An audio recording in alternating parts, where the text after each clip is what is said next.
June 2017. Las Vegas, Nevada. Desert heat storage facility. Tyler Chin stood in the blazing sun, sweat dripping down his back, staring at storage unit B347. He had just won the auction for $75. $75 for a 10 by 10 unit, filled with what looked like old furniture and boxes. Nothing special. Nothing valuable. Just another gamble in a city built on gambling. He cut the lock, rolled up the metal door, and stepped inside. It smelled like dust and abandonment. He had no idea that in exactly 9 days, 2 FBI agents would be sitting in his living room, and his entire life would change forever. But before I tell you what he found in that storage unit, you need to understand who Tyler was and why this $75 bet was actually his last shot at survival. Tyler Chin was 34 years old, living paycheck to paycheck in a small apartment in Henderson, just outside Las Vegas. He worked as a blackjack dealer at a mid-tier casino on the Strip. The pay was decent, but Vegas is expensive, and Tyler had made some bad financial decisions in his 20s. Credit card debt, a car loan he shouldn't have taken, student loans from a degree he never finished.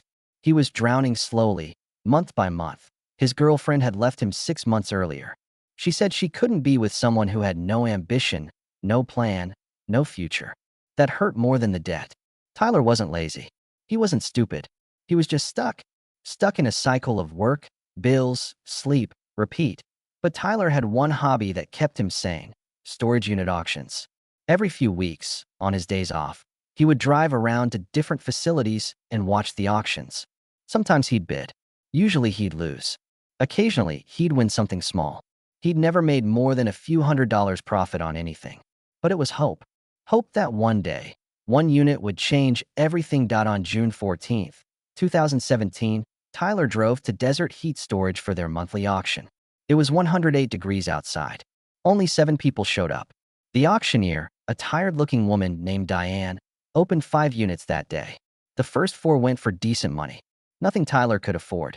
Then came Unit B347. The previous owner had stopped paying rent 14 months ago. No contact. No response to letters. The unit was being sold as is. Diane opened the door just enough for people to look inside without entering. Tyler saw an old wooden desk, several cardboard boxes, a broken lamp, some clothes on hangers, a rolled-up rug. Nothing exciting. Nothing that screamed value. Diane started the bidding at $50. Nobody raised their hand. She dropped it to $25. One guy bid. Tyler countered with $35. The other guy looked at the unit again, shook his head, and walked away. Diane asked for $40. Nobody moved. She looked at Tyler. $35 going once, going twice. Tyler raised his hand again. $75, he said. He had no idea why he said $75. It was more than he needed to bid. But something in his gut told him to secure it. Diane smiled. Sold to the gentleman in the Raiders cap for $75. Tyler paid in cash, received his key, and returned the next morning to clean out the unit. He had his pickup truck, some trash bags, and low expectations. The first thing he pulled out was the broken lamp. Trash. The clothes were mostly old suits, outdated styles, smelled like mothballs. Trash. The rug was stained and torn. Trash. The wooden desk was heavy, solid oak, but had water damage on one side. He decided to keep it anyway. Might be worth $50 to someone. Under the desk were the boxes. 6 cardboard boxes, taped shut, no labels. This is where the treasure hunting really began. Tyler opened the first box. Old books. Hardcovers from the 1960s and 70s. Nothing rare, nothing valuable. He checked a few on his phone. Maybe $20 total. Box 2, kitchen items. Plates, glasses, a blender from 1985. Worthless. Box 3, photo albums. This was always awkward. Looking through someone else's memories. Tyler flipped through quickly. A family. Kids growing up. Graduations. Weddings. A whole life in photos. He set it aside. He always tried to contact families if he found personal items like this. Box 4, vinyl records. Tyler's heart jumped a little. Vinyl could be valuable. He pulled them out one by one. Mostly common albums. Beatles, Rolling Stones, Fleetwood Mac. He might get $100 total if he sold them online. Not bad, but not life-changing. Box 5. More books, some old magazines, a few VHS tapes. Trash. Tyler was starting to accept that this $75 gamble was a loss. He'd maybe break even after selling the desk and records. He grabbed box 6, the last one. It was heavier than the others. He cut the tape and opened it. Inside were file folders. Dozens of manila folders stuffed with papers. Tyler groaned. Paperwork was always the worst. Usually just bills, receipts, tax documents. Nothing valuable. But as he started pulling out folders to throw them away, one caught his eye. The tab on the folder read, Rothko, Authentication. Tyler knew that name. Rothko. Mark Rothko. Famous abstract expressionist painter. Paintings that sold for tens of millions of dollars. His heart started pounding. He opened the folder. Inside were several documents. Letters, certificates, and photographs. Photographs of a painting. A Rothko painting. The painting was typical Rothko style. Large rectangular blocks of color. Deep red on top, orange in the middle, yellow on the bottom. It was beautiful in its simplicity. The photo was labeled, untitled, red, orange, yellow, 1961. Tyler's hands were shaking now. He pulled out his phone and started searching. Rothko painting red, orange, yellow 1961. The search results showed several Rothko paintings from that period, but nothing that matched exactly. Which made sense. Rothko created many similar works, and not all of them were famous. But the documents in the folder, those were interesting. There was a letter from a gallery in New York dated 1962. It was a certificate of authenticity, signed by experts, stating that this painting was an original Mark Rothko work. There was also a receipt. The painting had been purchased in 1963 for $12,000 by a man named Robert Halloway. Tyler looked through more folders. Several had Halloway written on them. This was his storage unit. Robert Halloway's belongings. Tyler kept digging. In another folder, he found a will. Robert Halloway had died in 2015 at age 89. He had no living relatives.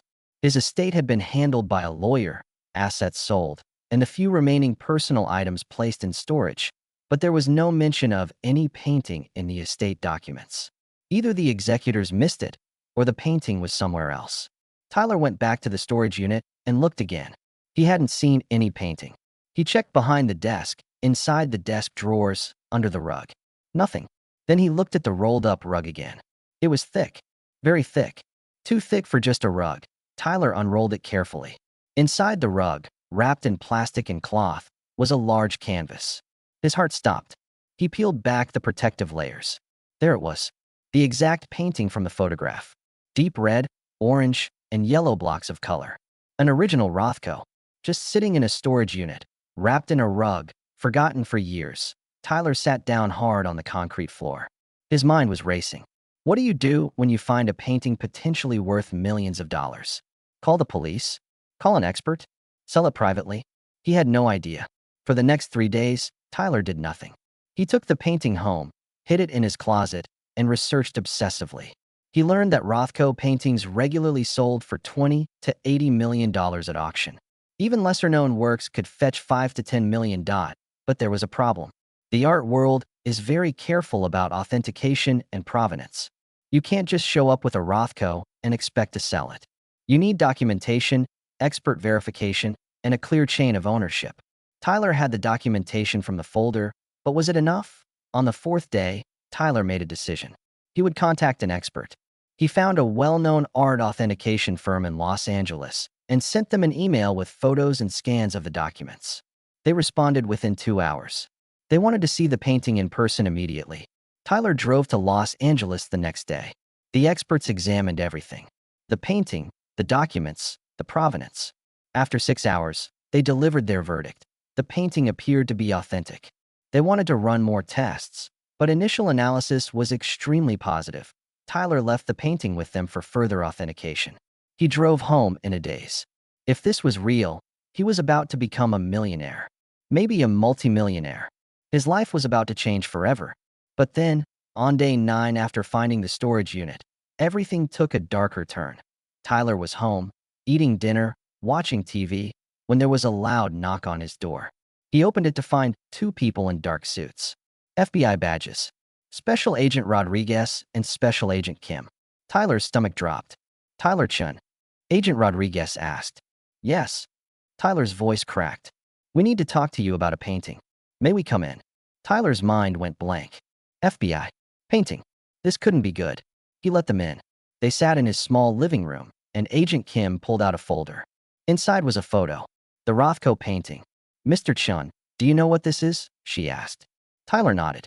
It's a Rothko painting. I found it in a storage unit I bought at auction. The agents looked at each other. Can you tell us everything about how you acquired this painting? Agent Rodriguez said. For the next hour, Tyler explained everything. The auction, the storage unit, the boxes, the documents, finding the painting in the rug, contacting the authentication firm. The agents took notes, asked questions, and remained completely neutral in their expressions. Tyler couldn't read them at all. Finally, Agent Kim closed her notebook. Mr. Chun, what I'm about to tell you stays in this room for now. Understood. Tyler nodded. That painting was stolen. Or rather, it was involved in a very complicated legal case. Agent Rodriguez explained. In 1998, Mark Rothko's estate and foundation had been investigating several paintings that had questionable provenance. There had been a major scandal in the 1970s involving Rothko's estate, with executors accused of self-dealing and fraud. Some paintings had disappeared during that time. This particular painting had been purchased legitimately in 1963 by Robert Halloway. But in 1975, Halloway had lent it to a gallery for an exhibition. After the exhibition, the painting was supposed to be returned to Halloway. It never was. The gallery claimed they returned it. Halloway claimed they never received it. An insurance claim was filed. The insurance company paid out $150,000 to Halloway. The case was closed. Everyone assumed the painting was gone forever, probably stolen and sold on the black market. But here's where it got complicated. If the painting was found, legally, it belonged to the insurance company that paid the claim. They had paid Halloway for the loss, which meant they owned the rights to the painting if it ever resurfaced. But that insurance company went bankrupt in 1989. Their assets were sold to another company, which merged with another, which was acquired by another. The legal ownership of the claim was buried in decades of corporate acquisitions. When Halloway died in 2015, he apparently had the painting the whole time. Either he had lied about losing it and committed insurance fraud, or the gallery had secretly returned it, and he never told anyone, or something else entirely had happened. Nobody knew. But now the painting existed, and the FBI had been tracking it since the authentication firm reported it. Tyler felt sick. So what happens now? Do I go to jail? Do I lose the painting? Agent Kim shook her head. You didn't do anything wrong. You legally purchased a storage unit at auction. Everything in that unit belonged to you. The question is, who owns the painting legally? That's going to be decided by lawyers, not us. We're just here to secure it as evidence until the legal issues are resolved. The FBI took possession of the painting that night. Tyler signed documents, received receipts, and was told he would be contacted by lawyers. For the next 11 months, Tyler heard nothing. He tried to follow up, but lawyers told him the case was in process. Meanwhile, he went back to dealing blackjack and drowning in debt. He tried not to think about the painting. It was torture. Then, in May 2018, Tyler received a certified letter. The legal case had been resolved. After extensive research, it was determined that Robert Halloway had indeed committed insurance fraud. He had hidden the painting intentionally. But since Halloway was dead and had no estate, there was no one to prosecute or sue. The insurance company that paid the original claim no longer existed in any meaningful legal form. The current corporate entity that theoretically owned the claim decided the cost of fighting for the painting in court would exceed any potential profit. The Rothko Foundation was given first right of refusal to claim the painting, but they declined, stating they had too many legal complications with provenance. After 12 months of legal back and forth, the determination was made. Tyler Chun, as the legitimate purchaser of the storage unit, was the legal owner of the painting. He could do with it as he wished. In September 2018, the painting was returned to Tyler. In November 2018, it was sold at auction. The final price, $8.4 million. After auction fees, taxes, and legal costs, Tyler walked away with just over $5 million. From a $75 storage unit to $5 million in 18 months. Tyler paid off all his debt immediately. He quit his job at the casino. He bought a nice house in a quiet neighborhood. He invested most of the money wisely with a financial advisor, and he never bought another storage unit again. He said the stress of that experience aged him 10 years. But he also said it taught him something important. Sometimes your biggest break comes from the smallest bet, and sometimes the things we think are worthless turn out to be priceless. So, if you enjoyed this incredible story of luck, timing, and never giving up, make sure you hit that subscribe button and turn on notifications. This channel is dedicated to amazing stories of people whose lives changed in unexpected ways. Drop a comment below and tell me, would you have kept the painting quiet or contacted authorities immediately?